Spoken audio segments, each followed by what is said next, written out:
بسم الله الرحمن الرحيم. السلام عليكم ورحمة الله تعالى وبركاته. حبايبي الغاليين، يا رب إن شاء الله تكونوا بخير وبصحة وسعادة. في حي طويق في غرب الرياض مكان اسمه مجمع الشامل. دورين المكان ده يا جماعة. في نص الفيديو النهاردة بالنسبة لنص الدور الأول مش كله. طبعا بصور فيه النهاردة الأطباق والكاسات والصيني والملامين وصواني الشاي وكل حاجة في الفيديو ده هتشوفوها هتعجبكم جدا جدا جدا. أي حاجة في الفيديو ده يا جماعة على 5 ريال. أي حاجة في الفيديو الطبق ده ب5 ريال. وأحيانا أنا كنت رايحة وهما بيرصوا الحاجات، لأن كل يوم بيحطوا حاجات جديدة ما شاء الله. سوقهم ماشي جدا جدا ما شاء الله تبارك الله يعني. اللهم يعني زيد وبارك. فبيحطوا حاجات جديدة يوميا. فممكن يكونوا حطوا عروض لان هما كانوا لسه بيرصوا الحاجات. يعني ممكن الطبقين ب5 ريال. طيب. الاطباق هناك في منها اللي هو الصيني ده اللي هو الخزف، وفي منها الملامين، وفي منها الفخار، وكل حاجة موجودة.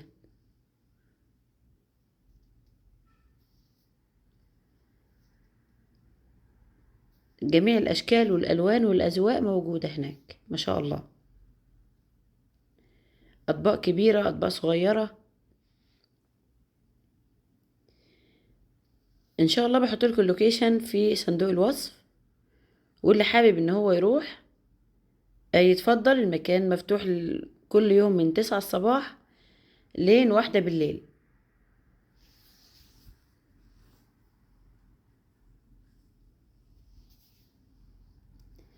بما ان الفيديو يعني طويل، حابة ان انا يعني اتكلم معاكم، اسولف معاكم كده بالسعودي.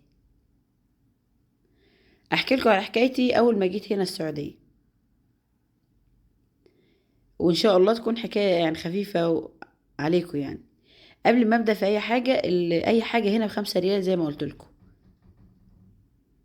شوفوا ما شاء الله. بصوا بقى يا جماعة، انا اول ما جيت السعودية هنا، طبعا نزلنا من المطار.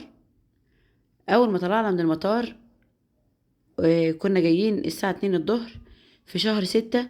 فكانت الدنيا في منتهى الحر جدا جدا يا جماعة، فوق ما تتصوروا.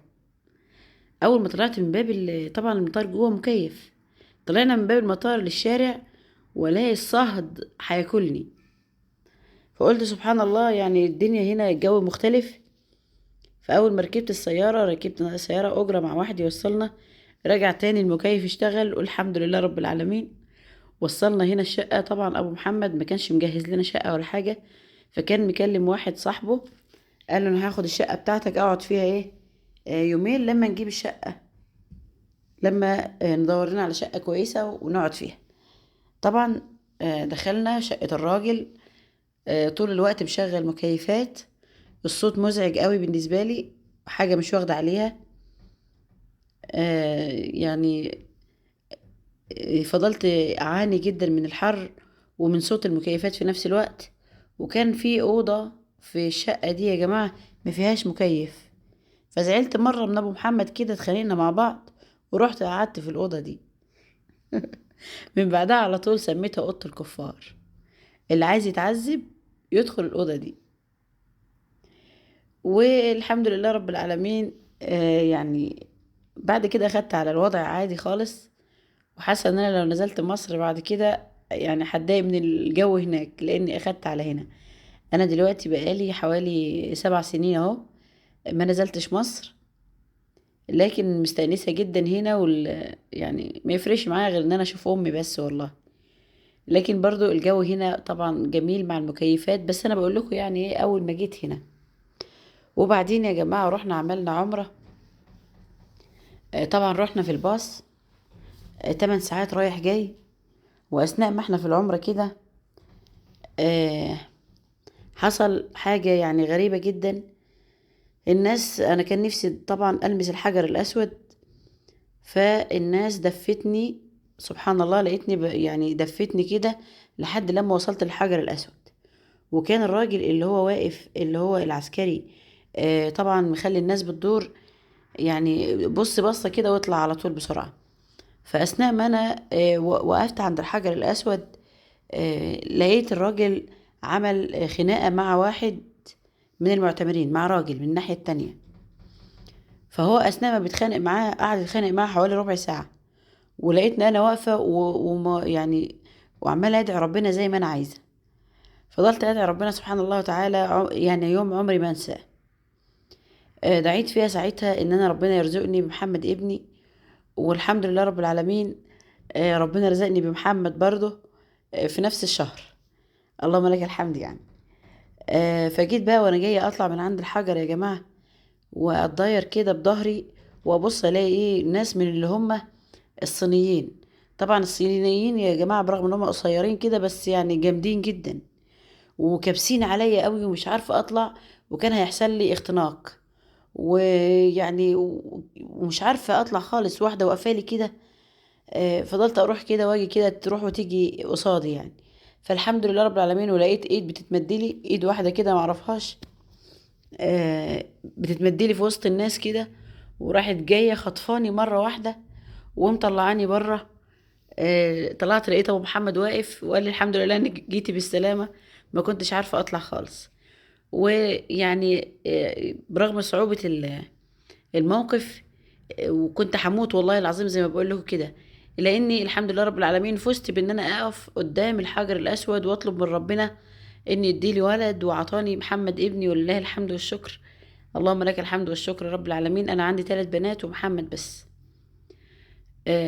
الحمد لله يعني، ربنا يبارك فيه وفي اولادكم جميعا. والحمد لله يا جماعة، لقيتني زي ما بقول لكم كده، زي ما يكون واحدة شدتني، وهو بالفعل حد مد ايديه كده. لحد دلوقتي مش فاكرة شكلها ولا لونها. وابو محمد في اليوم ده يا جماعة وقف عند ستار الكعبة، او يعني الركن اليماني وكده، وقعد يدعي وقال لي والله انا بقالي هنا 5 سنوات، فانا ما جيتش خالص ولا عرفت اقف في المكان ده غير سبحان الله لما اعتمرت معاكم. قلت له الحمد لله رب العالمين، لان انا ايه، انا من النوع المجازف يعني، بس هي والله جت من عند ربنا كده لوحدها، عشان ربنا رايد لي يعني ان انا اقف في المكان ده وادعي ربنا، لاني طلبتها منه بصدق وانا في مصر. طلبت العمرة والحج بصدق وانا في مصر، والحمد لله ربنا نولها لي يا جماعة. يا رب يكتبها كل من كان مشتاق يا رب. وبعدين وانا جاية بقى ايه نودع بقى الكعبة، فضلت ابكي جدا جدا جدا. يعني واحنا مروحين، ليه كنت حاسة ان انا مش هشوفها تاني، بس ربنا خيب الظن ده. والحمد لله عملت عمرة اكتر من مرة، وبروحها على طول الحمد لله رب العالمين. يعني حابة ان انا اتكلم معاكم في مرة بقى من المرات برضو يا جماعة. رحنا العمرة ورحنا المدينة. واحنا في المدينة دخلنا عند الروضة الشريفة، انا دخلت عند الروضة الشريفة. بنتي الصغيرة قالت لي يا ماما انا عايزة اجي معاكي، فاخدتها معايا. كان عمرها حوالي ساعتها يعني 10 سنين. خدتها معايا كده ودخلنا. وإذ بالناس أبص ألاقي معظم الناس من فرحتها إن دخلت عند الرسول عليه الصلاة والسلام تزرغت، تزغرط كده ويعني وتعلي صوتها، ويعني حاجة يعني مش كويسة خالص. فأثناء ما كنت بصلي ولاقي واحدة قعدت على ظهري. والله بكلمكم جد. وبعدها يا جماعة كنت حامل برضو في محمد ده 6 شهور. فإذا بواحدة ربنا يعني يكرمها سبحان الله وتعالى، دكتورة، وأنا بصلي في الروضة لقيت واحدة واقفة بتصلي جنبي، حاطة كرسي كده وقاعدة بتصلي جنبي. وبعدين شافتني حامل فقالت يا خبر أبيض، انتي مجازفة، انتي ازاي تدخلي هنا، ازاي تيجي هنا؟ قلت لها وما دخلتش هنا وعافرت عشان ادخل هنا، اروح فين؟ فالحمد لله طلعت دكتورة امراض نسا. ولقيتها ساعتها بتطلع من شنطتها، دكتورة مشهورة جدا وبتيجي على التلفزيون، بتطلع من شنطتها اكل وحاجات وتديني عشان اكل وعصير.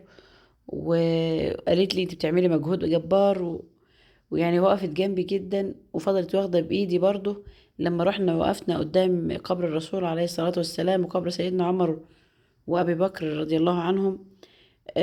وراحت عطياني العصير وكده، يعني خففت عني شوية، واخدتني وسلكت لي الطريق كده وطلعنا بره انا وهي، والحمد لله رب العالمين. العبرة من كلامي يا جماعة ان انا عايزة اقول لكم، لو نويتي يعني انك انت تروحي عند الرسول عليه الصلاة والسلام، ما تعليش صوتك، ما تتكلميش في حضرة النبي، ما تزغرطيش زي ما بسمع من الستات اللي هي بتروح.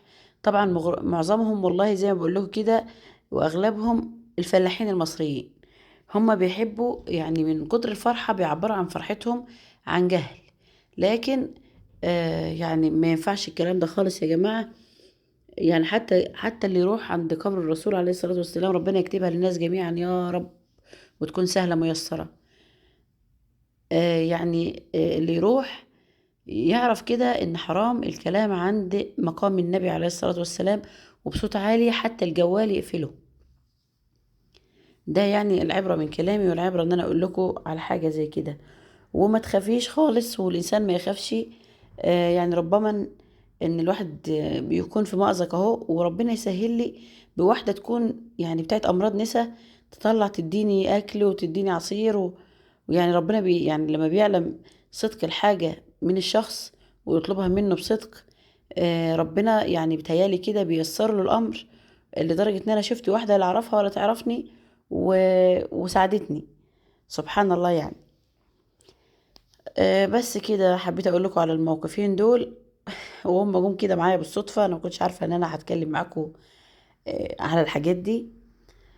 لكن يعني ان شاء الله ربنا يكتبها للناس جميعا يا رب العالمين. كل مسلم وموحد بالله ان هو يزور قبر الرسول عليه الصلاة والسلام شعور لا يوصف يا جماعة. والطواف حول الكعبة شعور لا يوصف. كل حاجة بتهون قدام وقفة زي دي. ان شاء الله ربنا عز وجل يكتبها للناس جميعا يا رب العالمين. كل من كان مشتاق، وكل من كان يعني رايد ان هو يروح بيت الله الحرام. انا بستغرب جدا من الناس اللي هي تقول لك مثلا انا اجوز عيالي الاول، انا اعمل الاول، انا اخلي. والله ابنك هيتجوز وبنتك هتتجوز وهو الافضل، يعني سترة البنات افضل، بس بالنسبة للصبيان لا. انا بقول لك حج الاول وبعدين بجوزي ابنك. اه والله، حج الاول، هي دي اللي دايما لك، وهي دي اللي هتبقى لك، وهي مغفرة للذنوب. وربنا عز وجل ييسر امور المسلمين يا رب العالمين. معلش لو كنت دوشتكم ولا حاجة، بس هو ده الكلام اللي جه على بالي فقلته لكم بتلقائية كده، عادي يعني. زي ما حضراتكم شايفين اهوت نرجع تاني لأصل الفيديو. الكوبايات دي زي ما انتم شايفين كده ب5 ريال الواحدة.